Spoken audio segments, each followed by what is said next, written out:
Indy Mogul. This week on Indy News, why Peter Jackson is defending The Hobbit 7 months before it premieres, FreddieW uses a DIY helmet cam in his latest video, Yosemite looks pretty cool in time-lapse, and I sound off on microphones. Hey Indy Mogulers, recently we've talked a lot about new cameras that shoot high-resolution video, uncompressed video, super slow motion.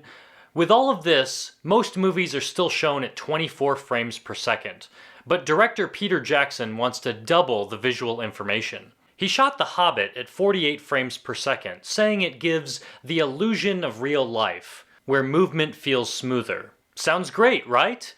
When CinemaCon attendees on Tuesday previewed 10 minutes of The Hobbit, most walked away not really liking the new look, calling it cheap or like a made-for-TV movie. Jackson is right, 48 frames looks more realistic. But do fans want The Hobbit to look like a documentary, or would a traditional frame rate give it a fantasy look that we're used to in movie theaters? Let me know in the comments what you think about this news, and if you're still excited to see The Hobbit when it hits theaters December 14th. Speaking of fantasy, last week FreddieW produced a first-person video called Skyrim Badass. And in a behind-the-scenes look, he shows off a simple DIY helmet cam for capturing the point-of-view shots. Last week, filmmaker Sean Reeder posted a beautiful time-lapse video starring Yosemite National Park. To achieve these tracking shots, he used a motorized slider that moves as slowly as the changing landscapes. Recently, several Indy Mogulers, including Calvin Kingdon, requested that I do a microphone tutorial. So let's do it. 2 weeks ago, we talked about lenses. The right lens helps you capture the perfect image, but most of the time, we need good audio to go with it. Half of video production is sound, and often, sound can tell our stories better than video. When video is ugly, but the audio is good, it's watchable. Whereas nice-looking video and bad audio, that is a deal breaker. So just like camera lenses, there's a different mic for every job. Today I'll talk about the microphones I use and why. First up is my primary microphone, the Azden SGM-1X. Shotgun microphones like this capture the best audio when pointed directly at the audio source. But you'll notice when I start to turn the mic away, I start to lose the audio. That's because the recording element sits at the bottom of a long tube. These slots keep most sound waves from bouncing down the tube, so the best sound has to travel straight down. This microphone has a supercardioid pickup pattern, meaning it can hear some sound from behind or the sides, but mostly picks up what's in front. This makes it an ideal type of microphone for most video applications.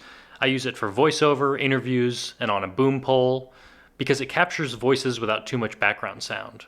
I also have this Sennheiser dynamic mic. Mics like this are often called vocal mics because they pick up the human voice pretty well.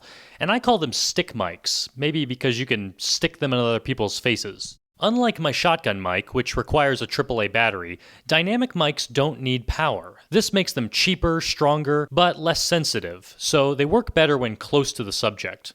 It also has a supercardioid pickup pattern.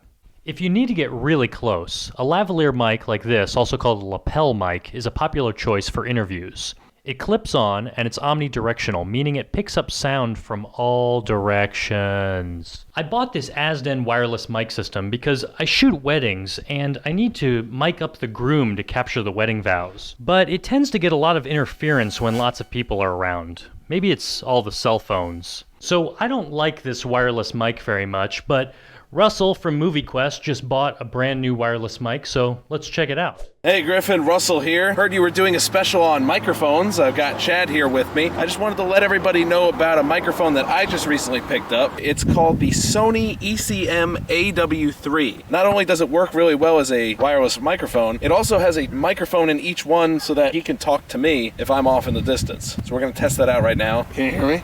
I can. Can you hear me like really clearly? Yes. Do jumping jacks. Pose like this. Hold it. How long? I don't want to take up your entire show, so we put together a video package testing this thing out. If you like, you can link to it in your playlist, maybe. You can check out his full review at the end of this episode. And whatever you do, don't try to shoot an interview like this, with the wire hanging out, all obvious and unprofessional like. In fact, this kind of shirt is really bad for an interview, so, Put the right clothing on and try to hide the wire. Like most DSLRs, my camera doesn't provide great audio control, so I record my audio on a portable audio recorder called the Zoom H4n. It has XLR and quarter-inch inputs for my microphones, but it's great for event videography because I can record two inputs at the same time and use these onboard stereo mics, which you're hearing right now.